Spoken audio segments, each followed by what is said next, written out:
Sangat-sangat di bawah tekanan, pressure-nya sangat tinggi. Dia juga termasuk lebih junior dari saya. Selain itu ini penentuan juga.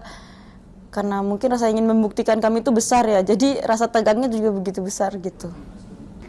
Saya sangat bangga banget karena ya seperti yang kita tahu kita udah nunggu bertahun-tahun ya buat bahkan naik ke podium aja kita udah nunggu bertahun-tahun dan sekarang bahkan saya dikasih kesempatan untuk bisa final.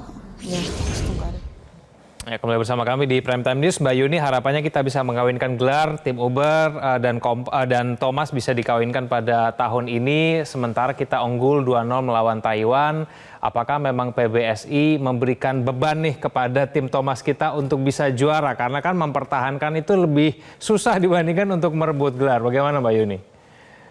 Ya, persis. Kalau untuk Thomas Cup memang targetnya menjadi juara ya Mas.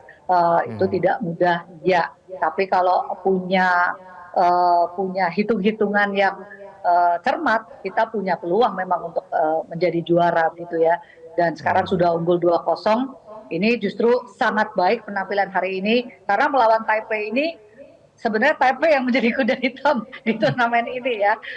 Kita sudah unggul 2-0 duluan, ini juga sangat positif bagi tim Thomas Indonesia. Tadinya Chou Tien-Chen kemarin baru mengalahkan Victor Axelsen, penampilan Liang Wongqilin juga sangat baik, tapi hari ini tunggal putra Indonesia Ginting dan juga Fajri bisa mengambil 2 poin. Ini sangat baik. Ya, Bungkus, Anda melihat poin kita diraih oleh tunggal putra dan ganda putra ini tidak terbebani dengan target harus juara di Thomas Cup, Bungkus? Kalau putra itu memang kita harus selalu target juara ya, karena dalam 4 kali Piala Thomas terakhir kita 3 kali masuk final, meskipun hanya 1 kali juara ya tahun 2020, tapi kita selalu bisa membawa tim ini ke final.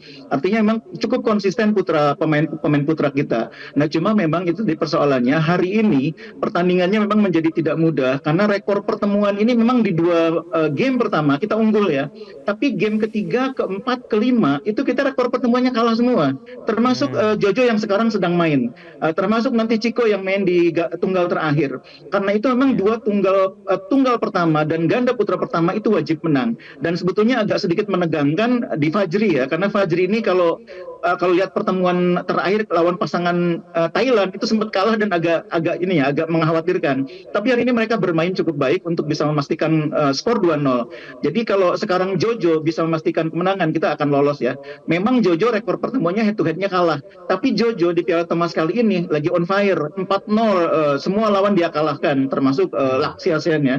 Jadi kalau saya sih berharap Jojo dengan penampilan seperti yang sudah ditunjukkan di fase-fase sebelumnya itu bisa memastikan 3-0. Jangan nunggu sampai 3-2, kalau bisa 3-0. Tapi PR utama kita untuk mempertahankan gelar apa sih, Bungkus? Apakah sikap complacent itu, sikap jumawa itu yang takutnya menjadi PR buat kita gitu, kewaspadaannya?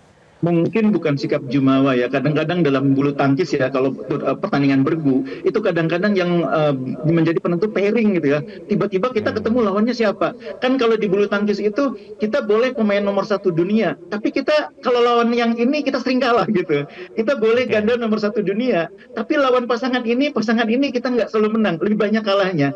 Jadi tergantung pairing kita ketemu siapa, apalagi ini bergu ya, kadang-kadang tekanannya juga sangat berbeda. Saya sih nggak melihat ada sikap jumawa, tapi kadang-kadang pemain kita ketika lawan tertentu itu memang kadang-kadang nggak perform dengan sempurna.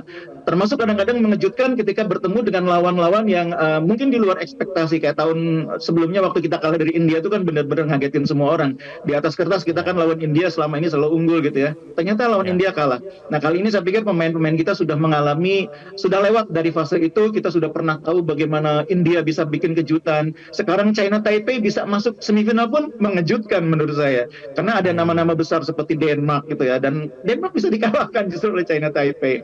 Ini menurut saya sesuatu yang luar biasa, kita bisa sampai semifinal dan saya optimis bisa masuk final, dan pengalaman 2 tahun yang lalu mudah-mudahan bisa dijadikan pelajaran supaya tidak terulang kali ini.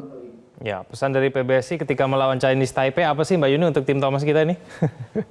Ya, itu sebenarnya kalau bergu itu pertarungan strategi kan. Maksudnya mau dipasang line up siapa, itu juga akan sangat menentukan. Dan hari ini Indonesia memang kemarin Fajarnya diturunin sama Daniel bermain di ganda pertama. Tapi hari ini melihat lawan Chinese Taipei, melihat persiapan, kecocokan bola, kemudian setup strateginya, Fajri dipasang lagi di ganda pertama dan sejauh ini berhasil dengan baik. Jujur kalau harus bicara Chinese Taipei, mereka bermain sangat baik, mengalahkan Denmark unggulan kedua. Ini juga hal yang sebenarnya berbahaya gitu. Tapi ketika kita bisa memasukkan strategi dengan benar, ya puji Tuhan ya sekarang kita unggul 2-0 dan Jojo juga sudah menang nih di game pertama dengan 21-11. Jadi ini aura atau vibes yang sangat positif lah untuk tim Thomas Indonesia melawan Taipei.